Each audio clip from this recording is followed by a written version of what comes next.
আজকে আমরা সারা দেশে ভারতের প্রধানমন্ত্রী মন কি বাত সব জায়গাতেই সারা দেশে হইতেছে।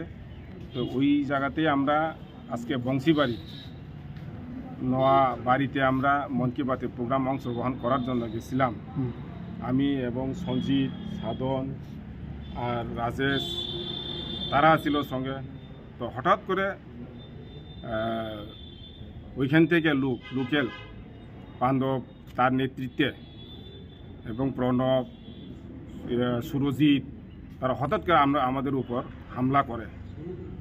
তা আমরা বলছি কি হয়েছে কোনো কিছু না বুঝে তারা দাও লাঠি নিয়ে আমাদের উপর হামলা করছে, আমাদেরকে ইনজুর করেছে। আমার কানে ওটা ফেটে গেছে, অনেক জায়গাতে বাড়ি পড়েছে, আমাদের যারা সহকর্মী তাদেরকেও মারাছে।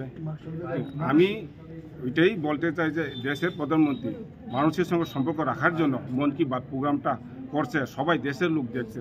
তো এটা রাষ্ট্রবিরোধীর কাজ হচ্ছে। কেন তারা এইভাবে যে আমাদের উপর হামলা করো? আমরা প্রশাসনের থেকে ওটা সুস্থ বিচার চাই। যারা আক্রমণ করেছে তাদের কি কোনো রাজনৈতিক পরিচয় আছে? ওইটা এখনো আমরা জানি না তারা কোন রাষ্ট্রের সঙ্গে কোন পার্টির সঙ্গে যুক্ত, কিন্তু আমরা তাদেরকে চিনি আমরা ব্যক্তিগতভাবে। তারা কি স্থানীয় লোক? বংশীবাড়িতেই। বংশীবাড়ি। আপনার নামটা? কানুরাজ দেববর্মা। আপনি কি দায়িত্বে আছেন?